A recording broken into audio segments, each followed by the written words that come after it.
Good morning, everyone.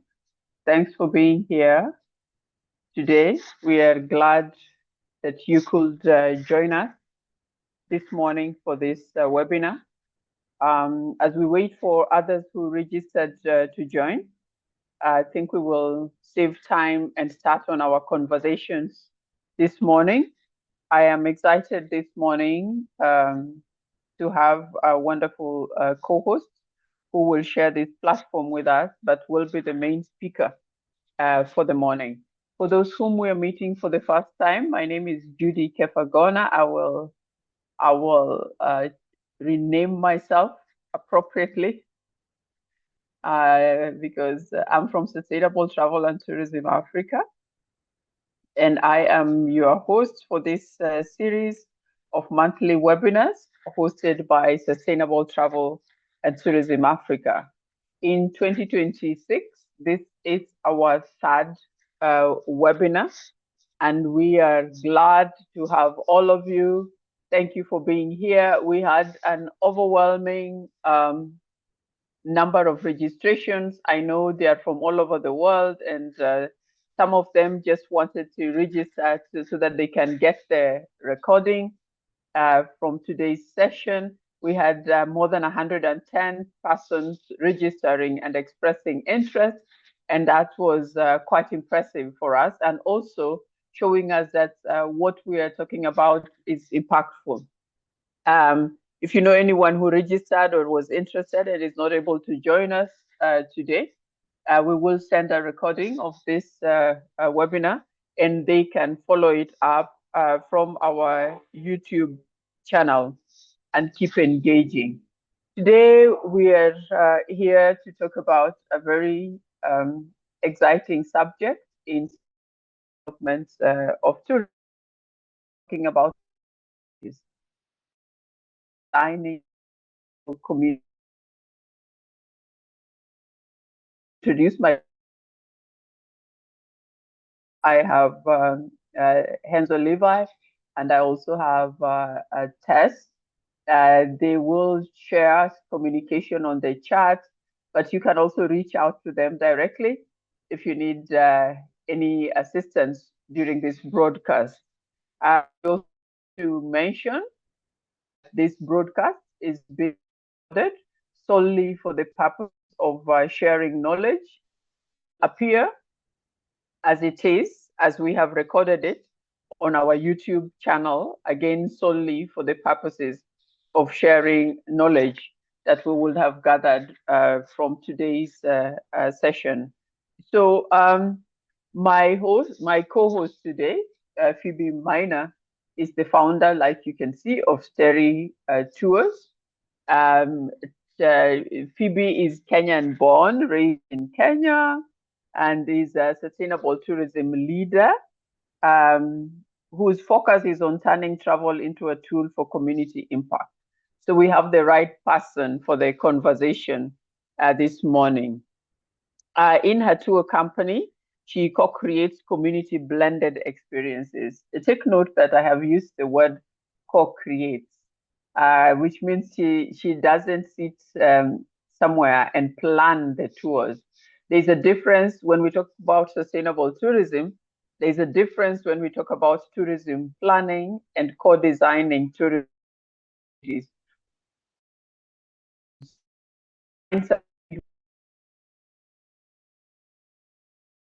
With the resources, diversity in mind, because you want it to fit within that community. So she's talking about, she describes herself as one who co-designs, co-creates community blended experiences that improve livelihoods, that preserve cultures, brings pride to the host communities, and protects the natural heritage of the communities. Phoebe has over 15 years of experience in doing this in social impact and turnaround projects. Her strongest points or her strongest area is that she partners with host communities to strengthen capacity and ensures that tourism builds long-term value beyond the visitor experience. So the value that is created is not just for that moment when guests are visiting the community.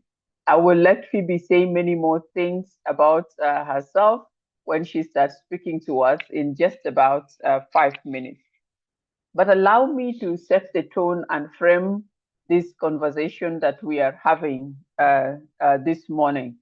And to frame this, I have a few slides that I'm going to share, because when Phoebe comes on board, Phoebe is going to use the approach of storytelling.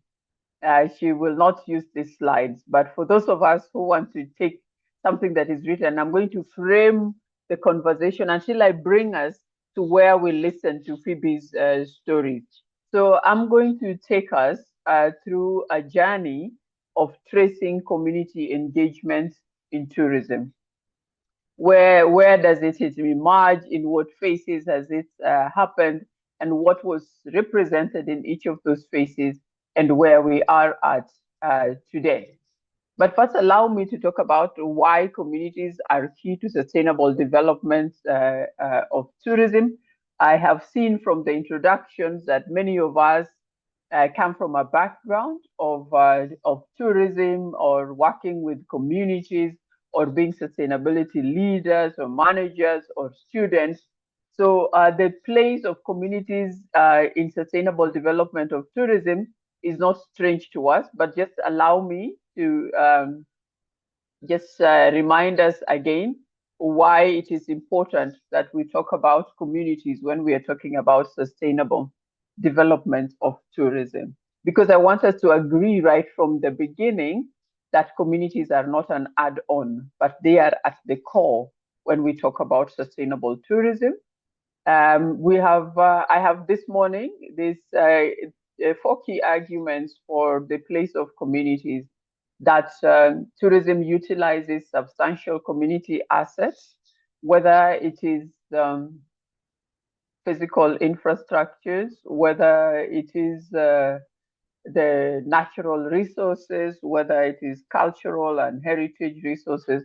Tourism basically depends on that. It depends on the roads that go to these places. There is food that is produced in these places. There's livelihoods of the place. There's the biodiversity of the place. So to a large extent, right, tourism depends on community assets. What's important for you to remember today is that for sustainable tourism to happen, right, there has to be willingness and acceptance of visitors. It is not the case that every time we see visitors in a place that the communities are willing and have accepted, because there are models of tourism that force visitors and force willingness on communities, and acceptance is by law and policy, because development is planned from outside and brought to the place. So it is not the case, I repeat myself, that every time you see visitors in a community area, that the community is willing and has accepted the visitors. Sometimes it is forced on them, sometimes they have no option but to receive those visitors. Secondly, communities are important because community assets and attitudes are necessary for balanced growth. Those community assets and community attitudes, by community attitudes, we're talking about how communities perceive tourism, right? Those are important for us to achieve balanced growth and have sustainable tourism. The recognition of this key role has been slow, the role of communities, and has come with costs to host communities as well as the industry. Even in the most advanced world, we have seen situations and moments when host communities have actually said, this is too much for us now, right? We don't talk much about over-tourism today.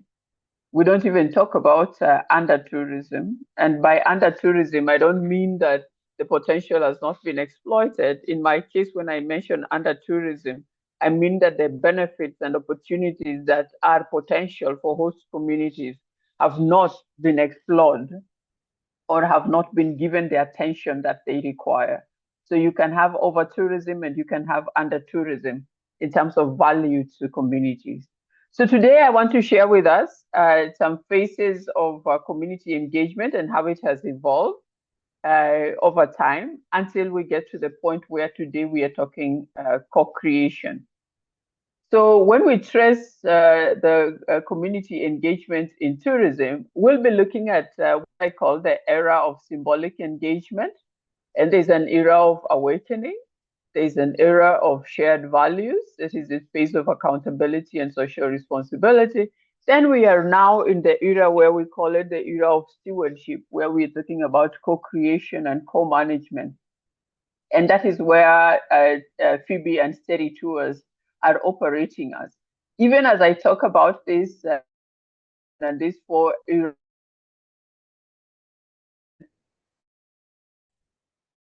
acknowledge that there are tour operators who are still in the era of symbolic engagement. There are many. There are 4 or so decades or 3 decades behind time. They are still in the era of symbolic engagement. Some of them are having a mix of everything, of symbolic engagements, a little bit of shared values, and awakening and consciousness. But we do have a big number of tour operators who still engage with communities symbolically. And that's where the majority of them lie. So the fact that I am mentioning these stages doesn't mean that the entire industry has moved to an era of stewardship. Yeah, I'm actually framing about how it has happened over time and what has happened in these different phases to move the industry forward. But sometimes the industry remains behind. It's either because of mindsets and attitudes or because of the business models that some of these companies have accepted or are applying. So when I talk about the era of symbolic inclusion of host communities, I'm talking about the period pre-1992, and I'm talking about the period pre the concept of sustainable development, because we are all aware of the significance of the year 1992. And before that, the focus on community engagement, if you think about tourism in this period pre-1992, earlier on, we're talking about the eras of exploration, of the grand tours, and all those things that we read about the explorers who discovered this and discovered places that already existed, right? And that's why we say the focus was on what did they find along the way, yeah, and how did they perceive it? So it was about what and not why. Why are we even engaging with communities? No, it is what are these communities about, yeah? What is it about their lives? What is it that they do? So the focus was not on why do we need to get communities involved, because when we ask the question why, then we would involve the communities. But when we ask the question what, it comes from us. It is what we want to know and what we want to have from these communities. And if we break it down, we break that what, we can break it down into at least 9 or 7 points. And if we look at engagement pre-1992, is what we call tokenism. Yeah. And tokenism, this word, there are many academics in the students and faculty members. I've seen some of you here. You will know that this word was first used in the 1960s. Yeah. To describe the inclusion of, I think it's supposed to be, sorry, forgive me for that word, Black people in the civil rights movement. So it was a token, right? And that is how the engagement with communities was pre-1992. It's like we're doing you a favor to come to you and even to give you something, to include you in travel itineraries, because you are not the main thing. Yeah, but we're doing you a favor. So engagement was a form of tokenism. Then we had, if we look at governance, we see that pre-1992, even in most African countries, pre-1992, there were no policies for governing community engagement or empowerment in tourism. Nobody was talking about communities in any policy. And I can challenge you to go and look at Kenya's tourism policies pre-1992 and tell me if there was a mention of community anywhere. So even the inclusion, the thinking about how do we govern community tourism and community engagement was not even a thought. When we talk about this period and think about valuation, how valued were community experiences, we find out that they were offered by and at community level and had very, very low value. It had very low value because they never found their way into the mainstream travel itinerary. It was a by the way, it was always remains an add-on. And this valuation remains a challenge even today. Even today, it remains a big challenge in community engagement of host communities in tourism. If we think about the framing, how they were perceived in the value chain of tourism, communities and their cultures have been framed as primitive for a long time. Anything that is cultural is primitive and it does not attract much value. It cannot attract the value of park entry fees. A community experience must be cheaper than a park entry fee. A community experience must be cheaper than the cost of a game drive. A community experience must be cheaper than the cost of a bed.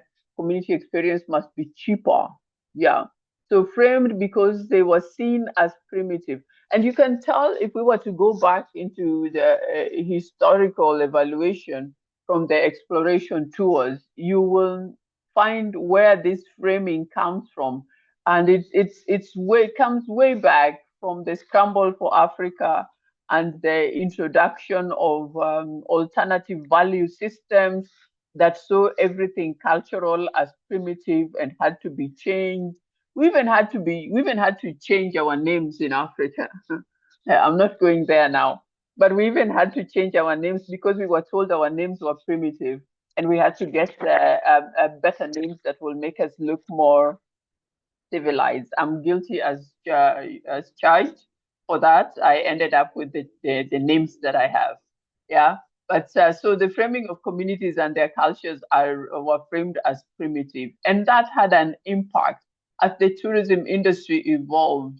Culture was seen as primitive. Why? Because even those who were the pioneers and forerunners of tourism in this continent, right, had the same mindset that everything cultural and communities was primitive and primitive is cheap.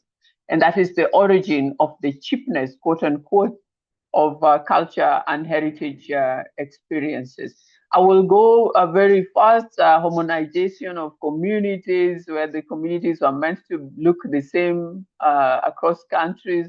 I think that came with many things. Then there is the homogenization about our music, our dance, our craft. Somebody will say they are all the same.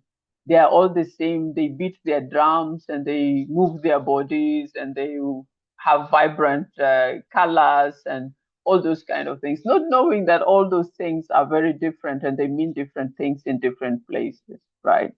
For a long time, the narrative of communities was driven by guides and tourism planners through packaging or the lack of it. So if they packaged it, it was packaged using the frame of the mindset of the tourism planner, or it was completely removed. And even that was a narrative. You know, even silence speaks loud. And the fact that it was removed from a lot of tourism, from planning packages and itineraries, that was a loud proclamation that it did not fit, right? So we also had issues around community organization, pre-1992 weak structures, cultural commodification through stage performances. But another important thing as I conclude is that the key actors and drivers of the narrative remained the operators. The things we're talking about, like co-design today, were not even something to think about. I will now move very quickly. Something happened to my slides. Okay, I'm in the era of awakening. In the era of awakening, I'm talking about the time period between 1992 and 2025. You remember I said the other age was pre-1992, And you will all find out and know why the year 1992 is significant. Now, the era of awakening is defined by two major global frameworks: the Millennium Development Goals of 2000 and 2015, and the Agenda 21 for sustainable travel and for sustainable travel. The Agenda 21 is an outcome of the 1992 Rio conference, and out of this came a call for public accountability. As students of tourism, you know about that. If you haven't come across it, please check it out, right? But this is the time when there was now the awakening and realization. And this awakening was mainly about people also matter in development. I think that was one of the biggest awakenings, that people do matter in development. But also to note about this period, if you're not familiar with the Millennium Development Goals, please check them out. But amongst what they promoted was gender equality, women empowerment, addressed poverty and hunger, and education. In terms of community engagement, during this period, we saw the concept of the green villages emerging. And green villages were supposed to be holistic, self-sustaining villages. Some of these villages ended up being tourism villages in the long term, because they built for themselves infrastructure around their culture and their heritage, and they were able to now share this with the rest of the world, right? But when we came to the end of 2015, there were a lot of unachieved goals. And it is reported that progress from the MDGs was uneven. When you look at the MDGs reports, you don't even see tourism. I think tourism got lost somewhere in Agenda 21, which was about government and public sector trying to organize their policies to start including sustainable tourism. So it looked like the MDGs happened without tourism even being aware that they are there. And it's so difficult, it's hard to come across a tourism report that actually highlights what tourism did during the Millennium Development Goals between 2000 and 2015. But what we know during that time is that community tourism was NGO-led at that phase. You don't find a lot of private sector activities or engagement. It is the NGOs that were trying to organize communities. They were working with forest communities. They were working with communities around water bodies. But mainly you will find that they were working with the rural communities. So it is in this period of 1992 and 2025 that we come across terms like rural tourism, right? This is also the time that you come across terms like enlightening tourism, because it was about NGOs and academia leading in trying to understand how these MDGs could be fitted within the tourism ecosystem. So it is almost a phase that introduced communities to tourism, but as projects, they introduce tourism as community projects. So if you find a lot of CBOs, community-based organizations in tourism that were formed during this time, most of them were formed as projects, not as businesses.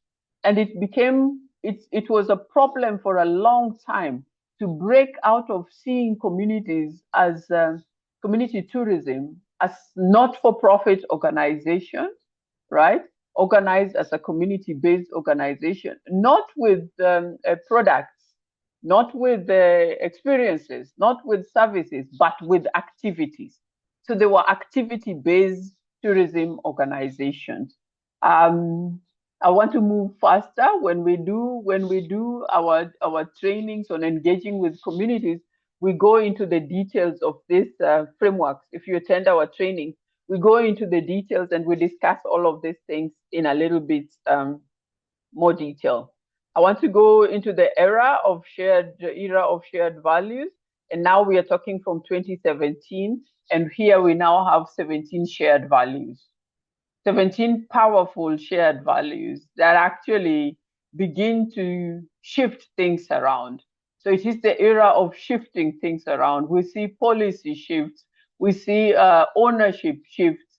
we see deconstruction of legacy models of tourism. And we start seeing new models of tourism beginning to emerge, where communities are either co-owners, co-managers, or even leaders. We begin to see the emergence of private sector-led. This is what I mean by new advocacy. We begin to see new advocacy that is private sector-led.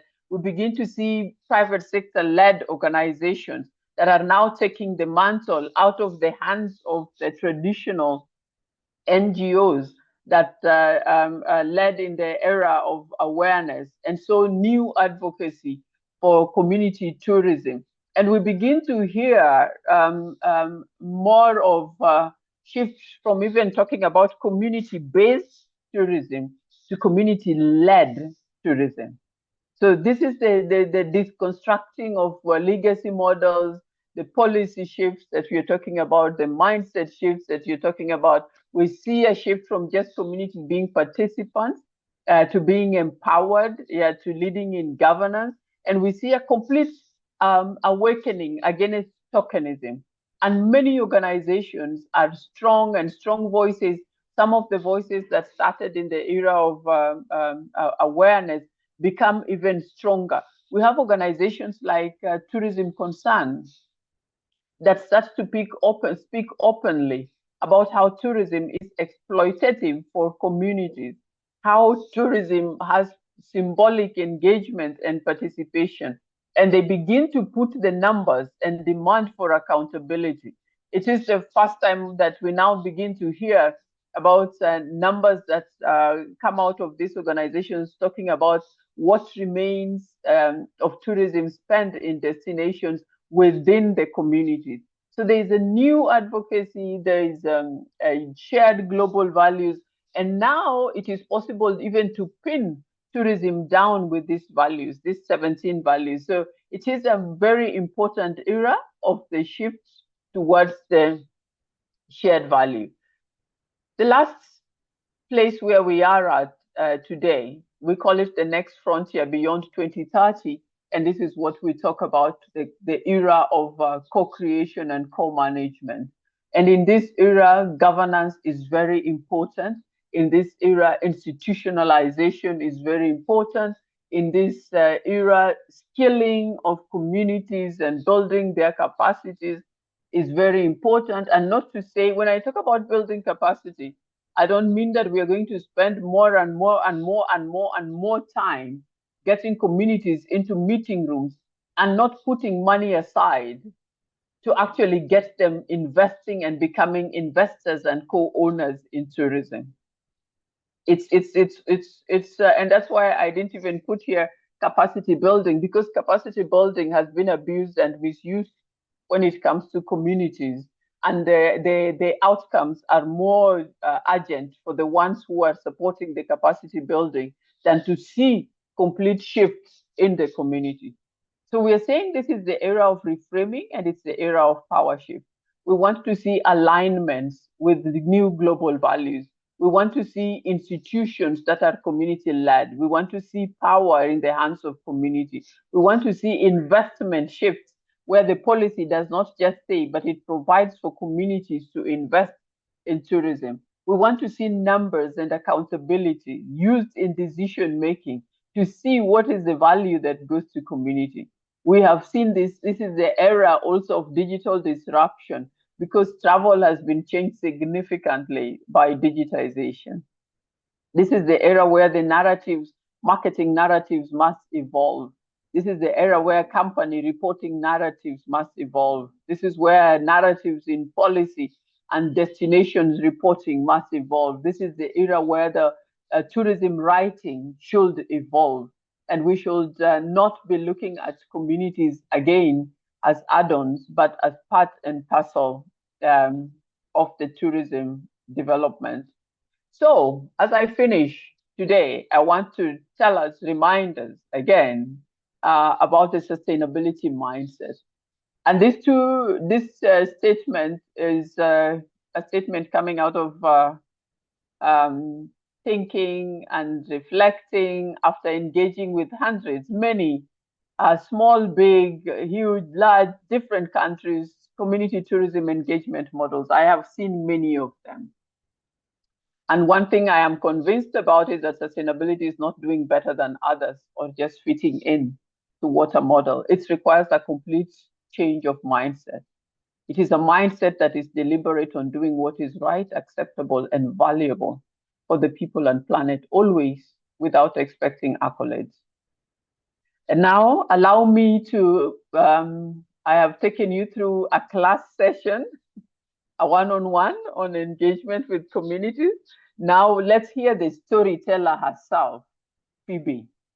Phoebe is now coming on board, and Phoebe is going to share with us her story on how she has co-designed these valuable experiences with communities.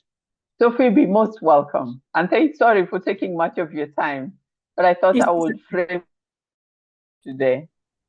Thank you, Judy. That was quite important. And I was also taking notes even as you were speaking, because some insights came out quite clearly, and they are aligned to our conversation today. Thank you so much for having me. It's quite an exciting topic to discuss and to engage with people who are like-minded and committed to building sustainable community-based tourism, where the communities are co-owners. They are partners, and they don't feel like we are including them, but they are partners with us in co-creating those experiences. And as Judy has said, I'm Phoebe Maina, the founder of STTA Tours and Travel, an organization I began 5 years ago, and this year will be 6 years. And this began after working in the NGO world for over 15 years, where I was doing community development work and child protection work. And while I was doing that, I used to organize a lot of donor and sponsor visits in the community. And while at it, we would have like groups which we called journey teams, and we would host them in the community, and they would work with us for a whole week, like digging the trenches, building schools. And while at it, we would interact with the communities. And the last 3 days of their trip in Kenya, we would take them on a safari at the nearby national park. And it is during that time when we did that, I would step out of the hotel or even out of the room and see the communities that are just next to the destination. And what I saw would really break my heart, because I would be like, why are these communities in abject poverty? Yet there is so much tourism. Every day they see vehicles coming in and out, and yet they are struggling to make ends meet. And that it was in my heart and in my mind, and I longed to see that change. And that led to the founding of STTA Tours, where we would involve and engage the communities to ensure that they are part and parcel of tourism. And in other areas, I normally say we can use tourism as a tool of breaking the cycle of poverty in Africa, such that they are not just beneficiaries, but they are co-owners of the tourism revenue. When we are discussing about what market share of tourism revenue that is coming into the country or into the continent, how much of that is going to the community?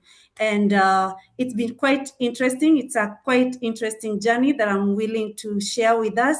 And before I continue, I would like to ask, and we can share even in the chat, when you hear about community tourism, what comes in mind, or what do you think?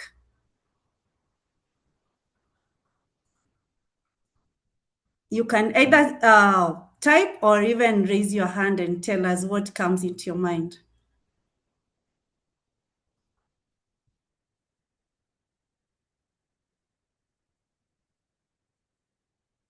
Someone?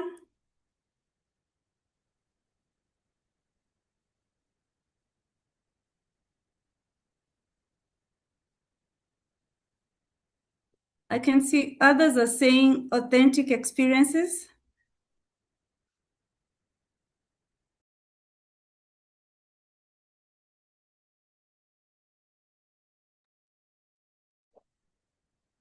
Yeah, tourism involving the community, cultural experiences. Thank Caroline. Thanks Gideon.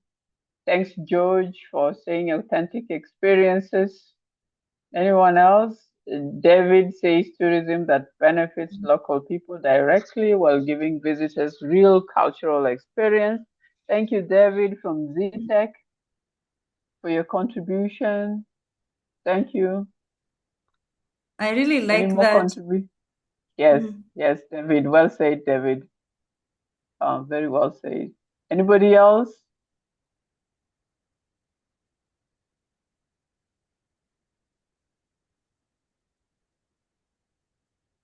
Culture and daily life of the community.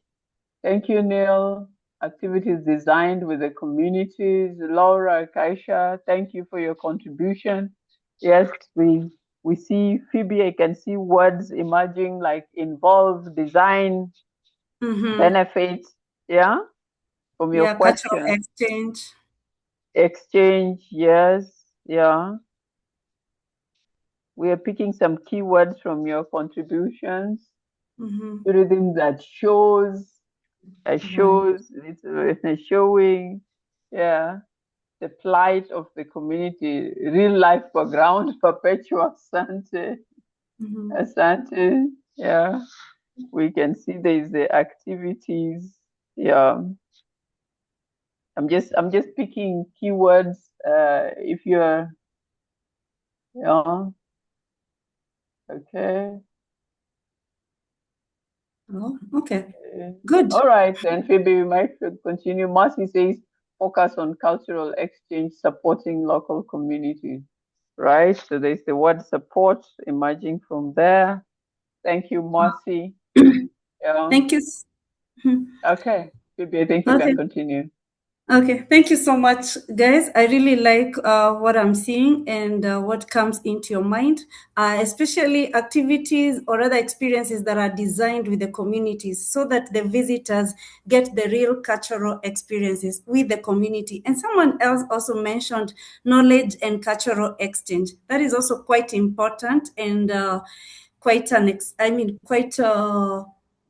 unique also, such that it's not just the community sharing their knowledge and their cultural experience, but it can be both way. That is the travelers and also the community, and they exchange the knowledge. And that is exactly what we've been doing, especially that is in our company. When we design these cultural experiences, we design with the communities because we don't want to we don't want to include the community, but we want the community to own these experiences such that we are not gatekeepers of these experiences. When we design with the community, we give them the agency such that they own that experience, and they can sell it to other travel agents. They can sell it even to the hotels.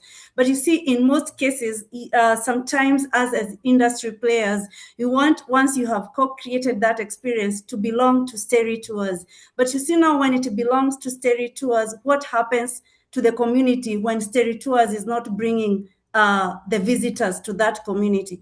And do the community really own that experience if it belongs to Steri Tours? So it's more about co-owning these experiences with the communities and giving them an opportunity to create, also create more, even once we are gone. Because the next question would be, after you have left the tourist destination, will the community feel your absence? Can they continue offering those experiences without you? But you see now, when you are there as a gatekeeper, you deny them the chance to sell those experiences to other people. You also deny them the chance to decide on what to share with the travelers.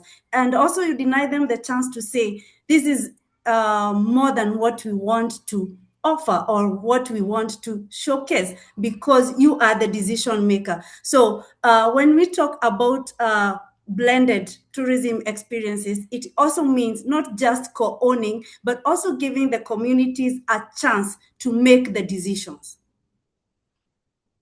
They can say, this is what we are comfortable showing, and this one goes against our our culture, and it is also not dignified. There is also part of dignity. And I can give an example.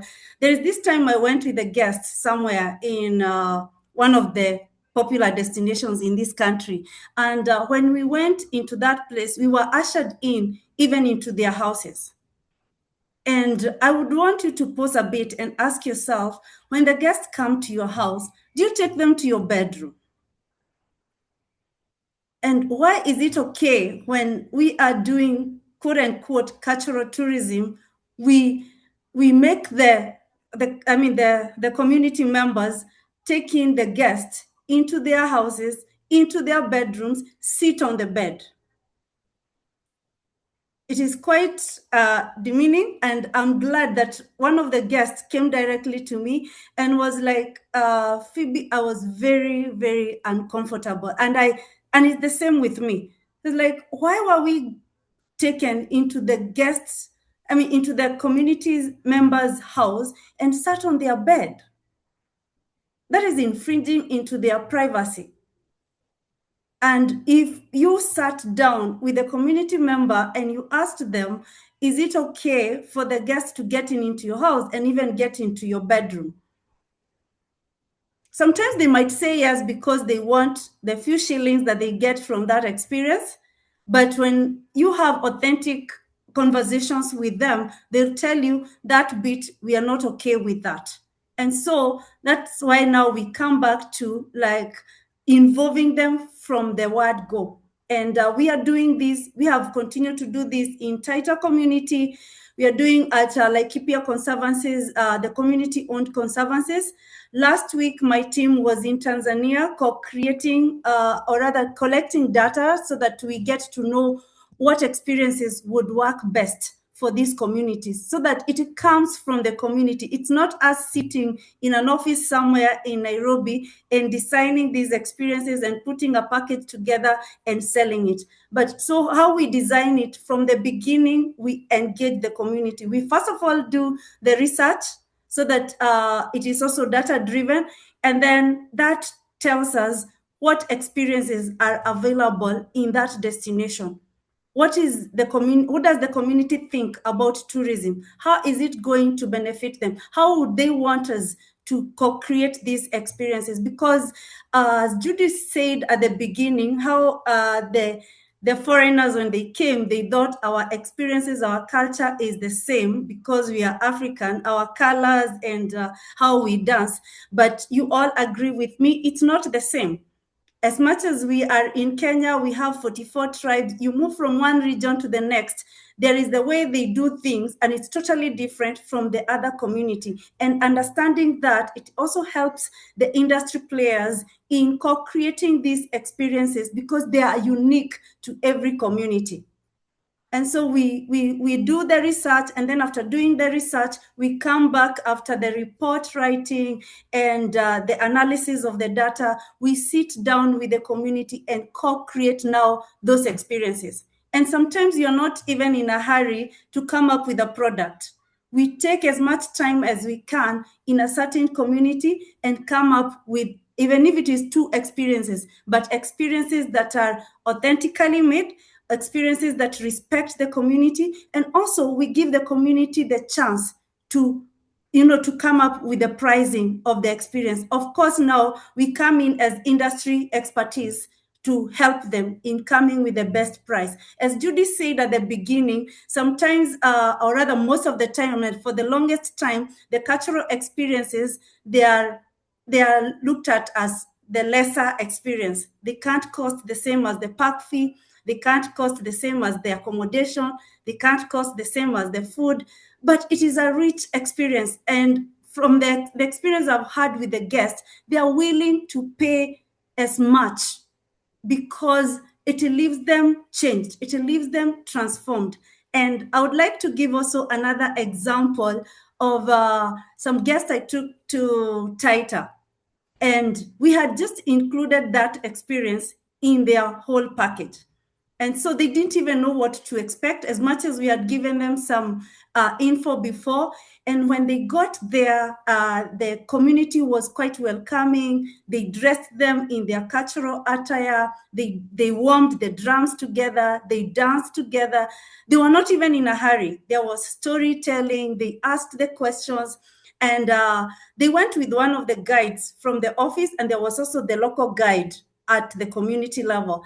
And so when they came back, because some of the times I meet with the guests in Nairobi, they were crying.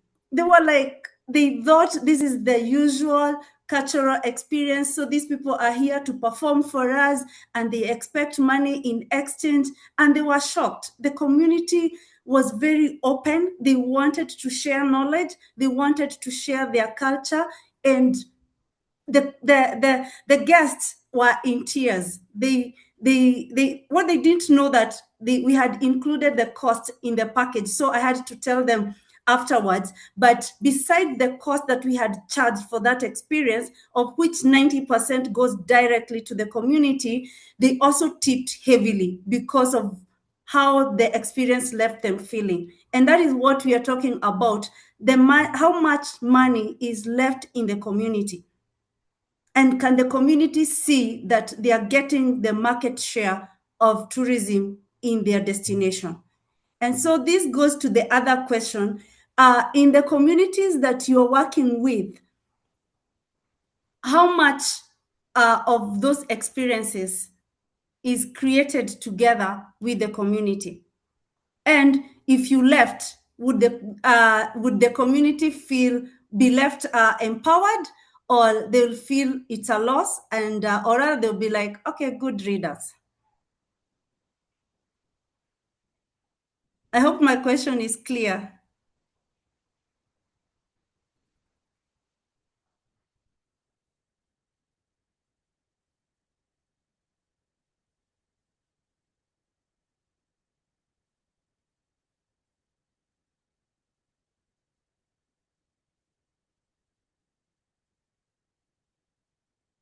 I can't hear you, Judy. Sorry, I was muted. I'm just clarifying that your question is for operators who are here with us, yeah? Yeah, if you have any operator. Hmm.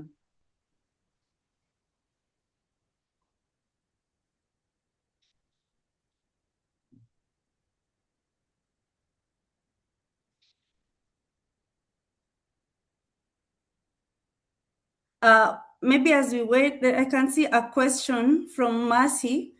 How do you ensure the communities remain true partners in designing the experiences, especially as demand grows? We are already on that journey where we are working with them on capacity building and also enlightenment. And so far, I would like to mention the tighter community, because we are not the only partners. They partner also with other agents, and I keep referring other agents to them because their experience is quite unique and quite authentic. When they own something and they know this is their business, it's not just something that was imposed on them, I would say they remain true as far as I'm concerned, because it's not something that is imposed on them, and it's not something that is exploitive. Like, it's not exploiting them, and you're not just using them to stage manage an experience, but you partner with them. They own the experience, and they know even when Steri is not sending guests to them, there are other agents that are sending guests to them, and so they will take care of that baby as their own. I hope that answers your question, Mercy.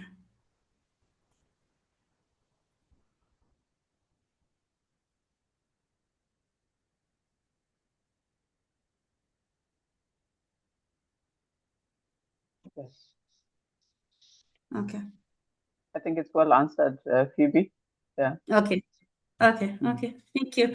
Yeah, so I would say from experience, it's been a very beautiful journey working with these communities, and also for the travelers. As tourism is growing, many travelers are looking for experiences that leave an impact in them and also on the community. And not once, not twice, not thrice, I've had guests, when I do a discovery call with them, they're like, we want a cultural experience. And Phoebe, please make sure it's not a stage managed experience. If it is stage managed, we don't want. Like now we have a couple of groups coming and they're doing a Maasai cultural experience, but it's not the usual where you check in for 30 minutes.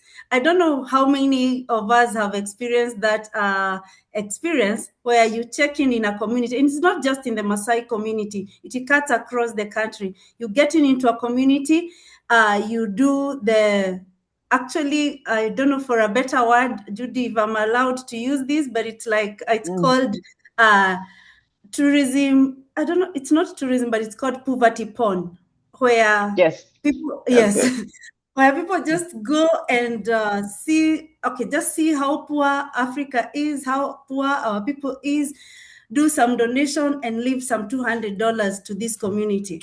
When I get a request of such an experience, I say no, because we don't do such.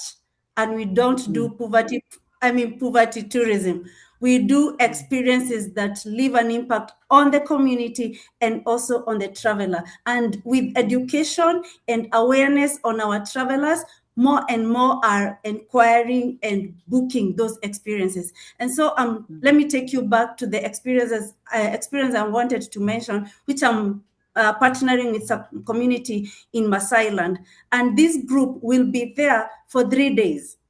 They wake up, the accommodation is right at the heart of the Maasai Manyata. So that you wake up and you see children walking to school. If you want to join their mothers in milking the cows, you can join. And if you want to join the men who are going to herd the cows, you can herd. And then in the evening, you join them under the tree and slaughter a goat together with them and do the nyama choma pamoja. And then you sit together and knit. You tell your stories from Spain or from Japan, and they also tell you their Maasai story, so that it's not a one-way experience. It's an experience for both the traveler and also the community. And that way, the community feel respected. And the travelers, they pay well for such an experience.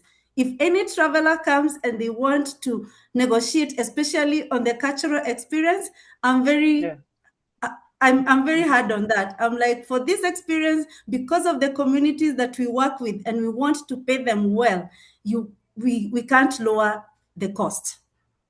And so what would make such a community not want to host? Because it leaves them with the money, and also it makes them feel respected, and it doesn't make them feel like their dignity has been stripped off, where people just come, they see how they live, quote unquote, they cry because of how poor they are, and then they leave each $20 or $10, and off they're gone. But these people, they are very intentional about slow travel. They come, they stay with the community for 2 or 3 days, and they get to learn from the community. And at some point, I can mention, one day they are sleeping in the accommodation that is comfortable.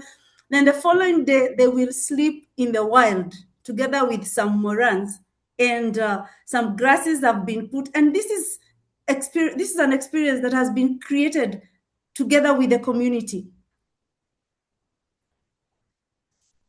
So engaging them from the onset, it makes them co-own the experience, and such that if your company grows and you are engaged in other activities, it doesn't leave the community wondering what else can we do, because they already own the experience and they can sell it to other agents and also to the hotels. I can see somebody saying, beyond the Maasai, which other cultures are you engaging in co-creating experiences? I mentioned we have the Taita. I also mentioned my team just came back from Tanzania, where we were co-creating experiences, and soon we'll be going back to Laikipia, co-creating experience with the Samburu and the Maasai and the Meru. And we are trying to ensure that the world or rather globally, they know that in Kenya, we have over 44 tribes and different cultures, different cuisines, different dances, different music, different way of living. Yeah, but we must start from somewhere. So far, we have the Taita, we have the Maasai, Samburu, and Tanzania. And I forgot to mention, there is another one that we recently created, the Agikuyu Cultural Experience, that is not very far from Nairobi. It's just 30 minutes away, where the guests pick the tea with the farmers, they sit down, they listen to the history of tea in the Kenya, and also they cook together, they dance together, and they eat together.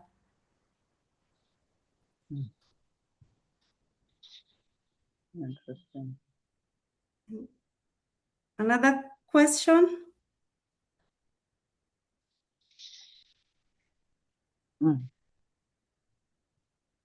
And to ensure that there is equity in the partnership, like I mentioned, this is the process that we follow. There is the research at the beginning. After research, there is the co-creation. After co-creation, there is the pricing of those experiences. And then after the pricing, we start marketing. And before we do all this, at the beginning, we sign an MOU with the community. And like I mentioned, every cultural experience, because as a company, we are able to make money from accommodation, from transport, and other things. 90% of the cultural experience cost goes directly to the community. And as we take 10% of the admission cost.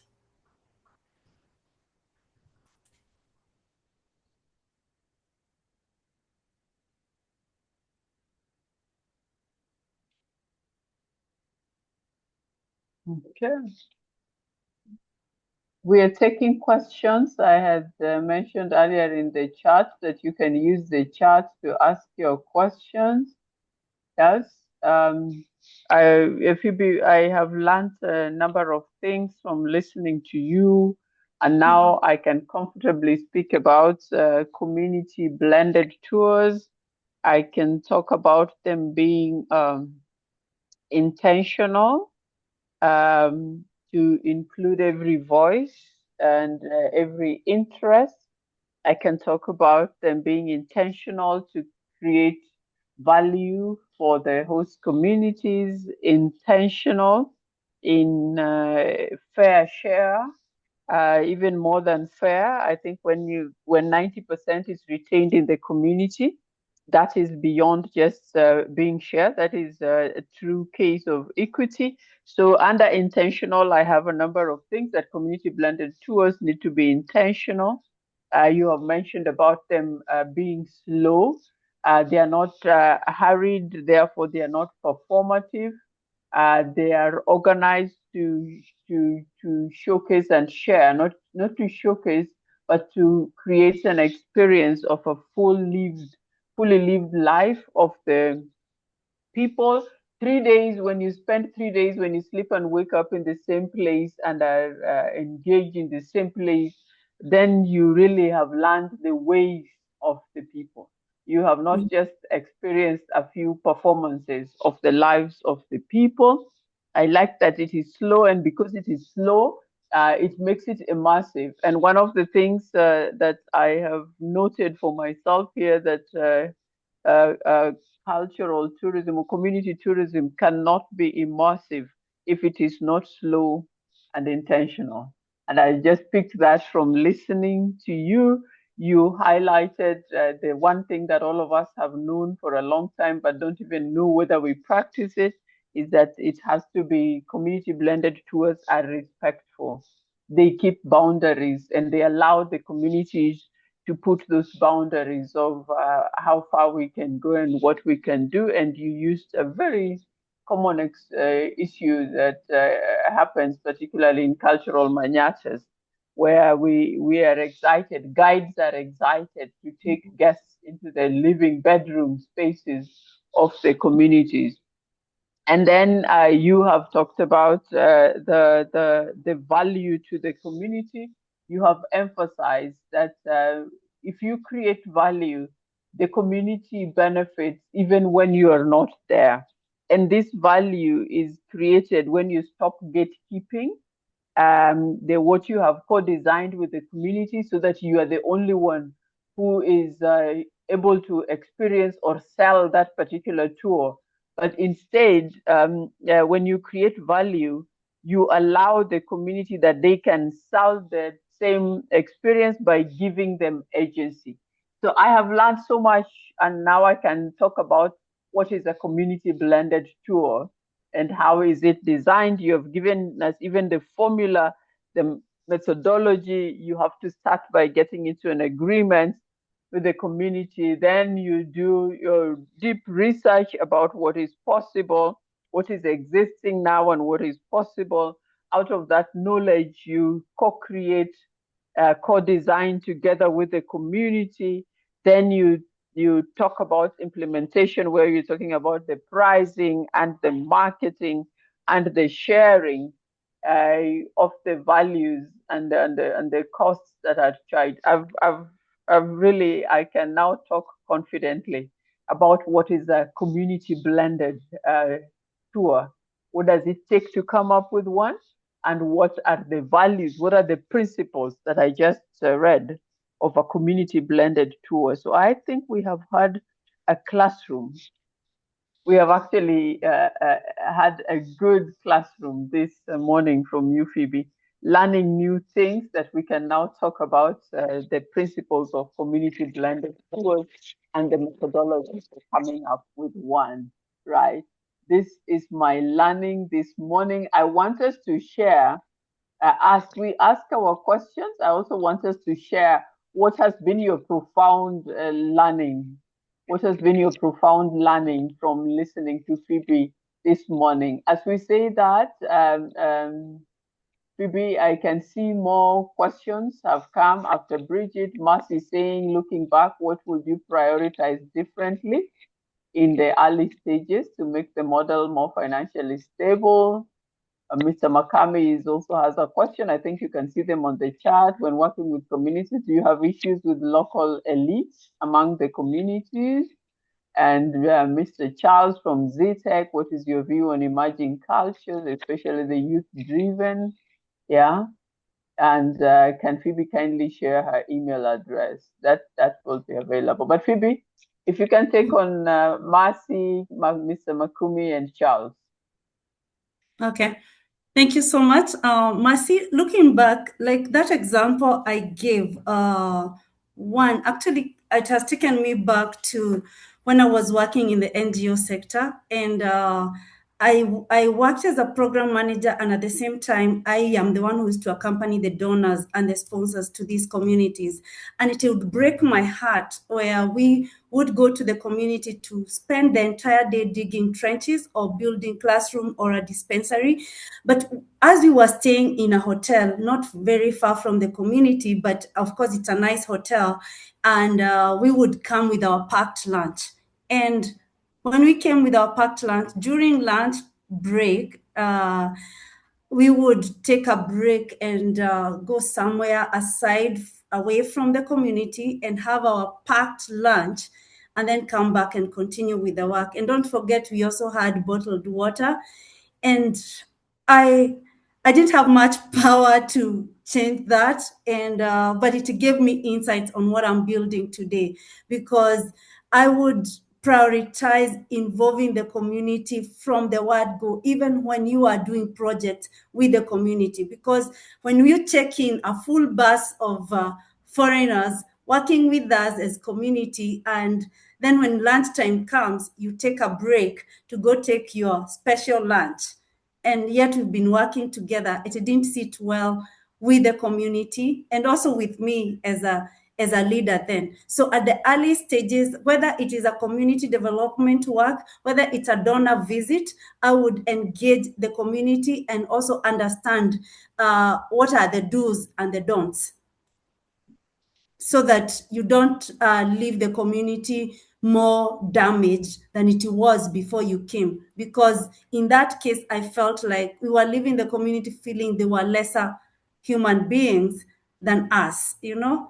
And another thing I would do is listen to the community and also to the travelers, because also at the early stage where now we were doing the community experience, much of it was stage performance. And then now the traveler would come back and are like, what was that?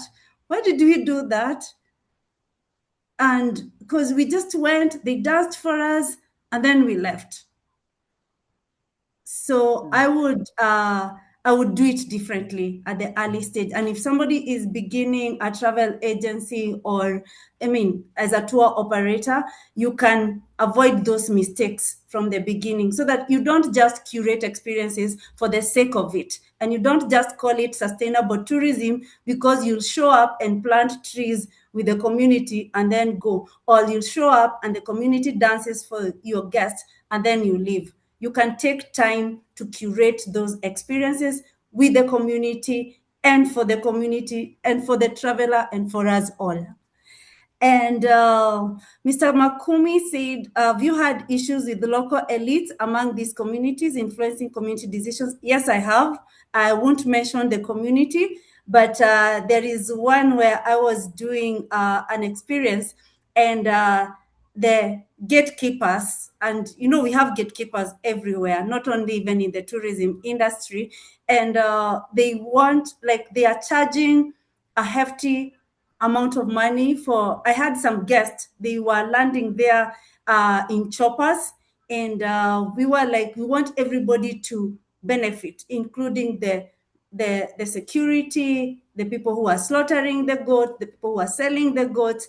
But this particular local elite, or rather the gatekeeper, was charged heftily only to pay the locals very little. So now, how to deal with this is it has to be very open, where you know who is being paid what and who is providing what, and that be put in writing, like as a contract, such that you don't have people saying we will have women doing the bidding, and then we'll have these men who will be slaughtering the goats only to be paid 500 shillings. For example, I'm not saying 500 shillings. I've just picked a number, but you have to really, really learn. Also, take time to learn how a certain community operates and works. Otherwise, sometimes you may end up canceling the entire experience because of a gatekeeper. And at the end of the day, who suffers? It's the community that suffers. Great. And Emerging cultures. Charles is yeah, for asking the on emerging emerging cultures. cultures, I don't know about the Matwana culture, but maybe I might mention the youth driven. There is the youth that I work with under the Agikoyo cultural experience. They are Gen Zs. And what amazes me, they have taken time to learn our culture. And because I tried even to work with older people, and it turned out like these youths, they are very intentional about learning the culture, the story, the songs, the dances, the music instruments, and to preserve that culture. It has just been a pleasure for me to work with them. Mm-hmm. Great. Do we have any other questions here from this presentation this morning? The stories of Phoebe's experiences. I think Phoebe will share directly to Caroline her email address.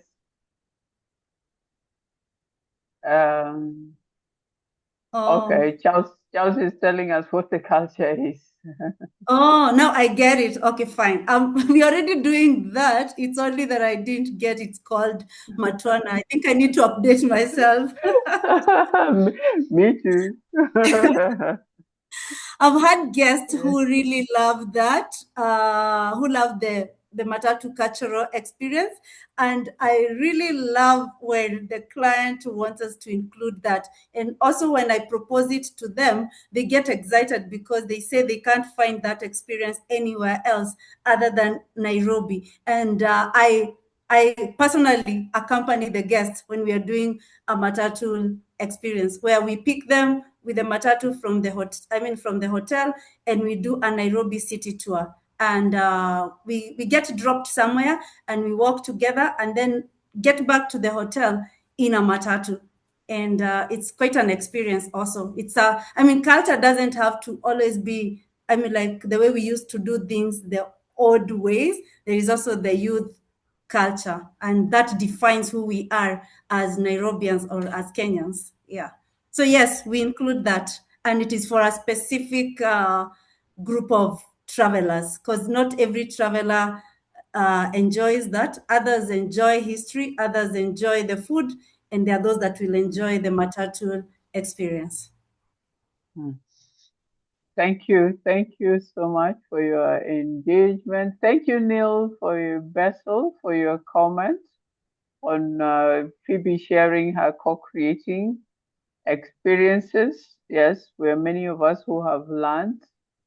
I will take only one question because I think we are just about on top of the hour, or I will take some parting shots, right? And when it comes to the parting shot, maybe we'll give one person a chance to unmute and just share with us what has been their profound learning today. What has been the profound learning from today's webinar? And then we will call it a day for our third webinar on designing impactful community blended tours. It's been amazing listening to Phoebe. Like I said, I already picked my principles for community blended tours, and that's great learning for me today, plus the methodology and approach. And what we just need to do is to use what Phoebe has shared, mirror it against existing framework, and be able to say that, yes, Phoebe's approach reflects this and this and that framework. That is how we learn. I also say that because I see a lot of students have joined us today from ZTech, from Machakos University, from Egerton, from University of Nairobi. We've got quite a number of students joining us this afternoon, and I'm organizing that information in that particular order so that as students, they begin to make sense for you, and you can also use those frames and share it. Yeah, learn from it, debate it, right? Yeah. Somebody saying community tourism was a theory for me for a long time. Then learning how community-based tourism can be practical is so enlightening. Thank you. Right. Thank you, Phoebe. That was an impact. I find it exciting that you go to the extent of signing MOUs with communities. This creates transparency. Yes, Mr. Makam. A lot of people work with communities. I say that I have had the chance to evaluate different community models over the years. And every time I ask tour operators, I ask camps and lodges, when they present me with the files and numbers and everything about their community engagement, the first thing I ask them is, show me your the MOU you signed with the community. And they look at me like, what do you mean we signed an MOU? Yeah, so there are a lot of people who are talking community blended tours and community tourism, but don't have these documents. And like you say, Mr. Makumi, it actually kills transparency because the one with the power is the one with the money. They drive the things the way they want, and the communities cannot hold them accountable because there is no written document. They're the ones who have the power of the narrative, the power to decide what to do. Yeah, so they drive the narrative of we are working with communities, but there is no documentation of that engagement. So this is very exciting. It's a good practice, a valuable practice to sign MOUs when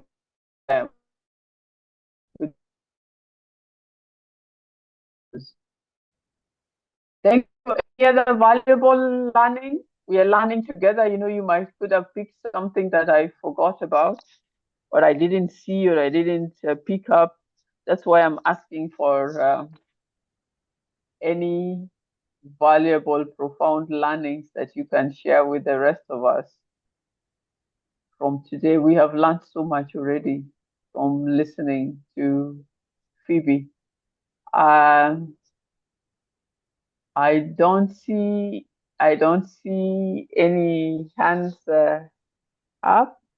I don't see anyone unmuted who wants to speak. And because of that, then I will take this opportunity to thank Phoebe for sparing her time, for being willing to share her methodology and lessons so that we can all get it right. You know, there are others who find a method and then they don't want to share it with anybody else because they think that if somebody else learns it, they're going to lose a market share. But here is Phoebe generously sharing with us knowledge that has taken her practical engagement with communities, going to those communities and doing it. And now she can actually say, we have a methodology of how to do this and how to do it right and how to do it respectfully. So thank you so much, Phoebe. Phoebe's company, for those who joined us late, is called STTA Tours. You must have seen it on the poster. You can follow Phoebe and her work on her social media links. She writes a lot about her experiences and how she works with communities on LinkedIn. And if you know of someone who's looking for socially responsible tours, right, you know where to guide them to because you are truly be guaranteed that the experience is going to be authentic. I want to give this meeting back to our media team for their last instructions or guidance on us as we leave for purposes of documentation. As they do that, all right, I was just looking whether there were new insights, but I can see appreciations from Naomi. Thank you for your appreciation.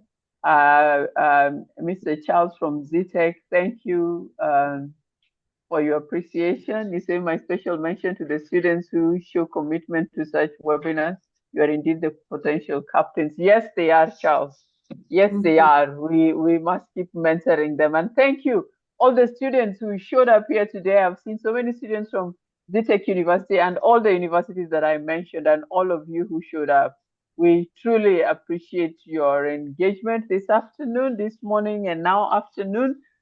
This webinar recording is going to be available. It is good for those who are teaching to tell your students to listen to it. We will share the link with everyone who joined us today, but it will be available on our YouTube channel together with all the webinars for 2025. You can get them there as well. Thank you, George, right?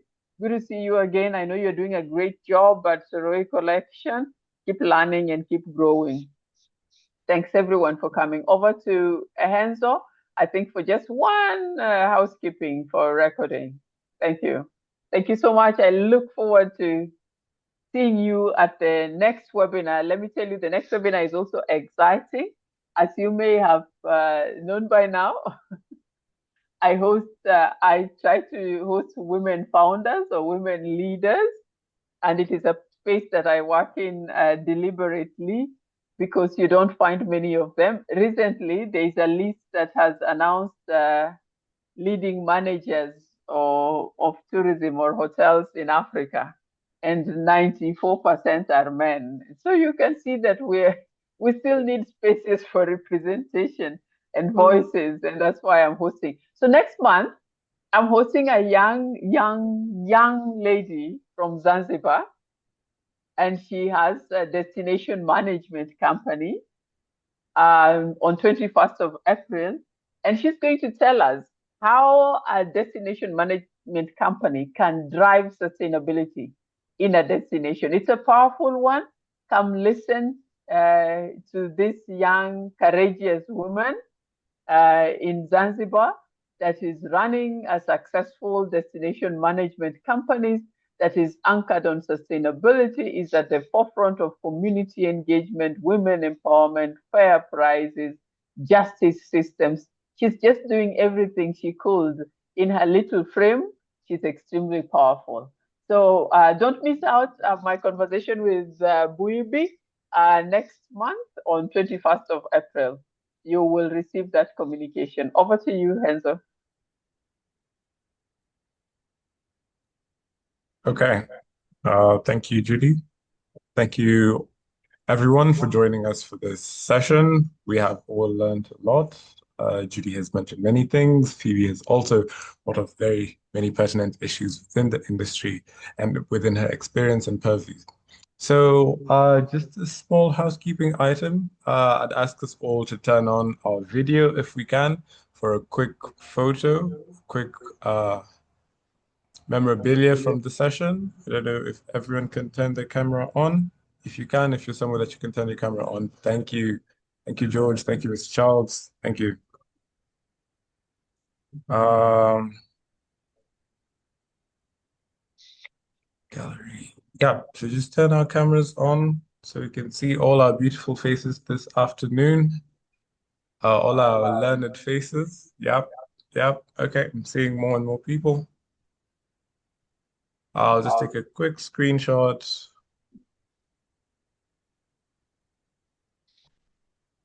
Okay, okay. Great, great. Thank you all so much for joining. As Judy says, our next webinar is on the 21st of April. You can find the rest of our webinars on our YouTube page. That's STTA Kenya or Sustainable Travel and Tourism Africa. It would bring up the results. If you also search for STTA Open Webinars, it should also come up. Thank you again, and we look forward to seeing you. A quick reminder, we also have our summit, the Sustainable Tourism Africa Summit, coming up in May. The early bird fees are still on, so get your ticket now. The early bird is ending on the 30th of March. And 17,500. After that, the price will go up to 20,000. So please purpose to get your tickets as soon as possible. Thank you all. Have a wonderful rest of your day and see you next time. Thanks, everyone. Bye. See you next time. Yeah, keep doing what is valuable in the industry. I look forward to seeing you.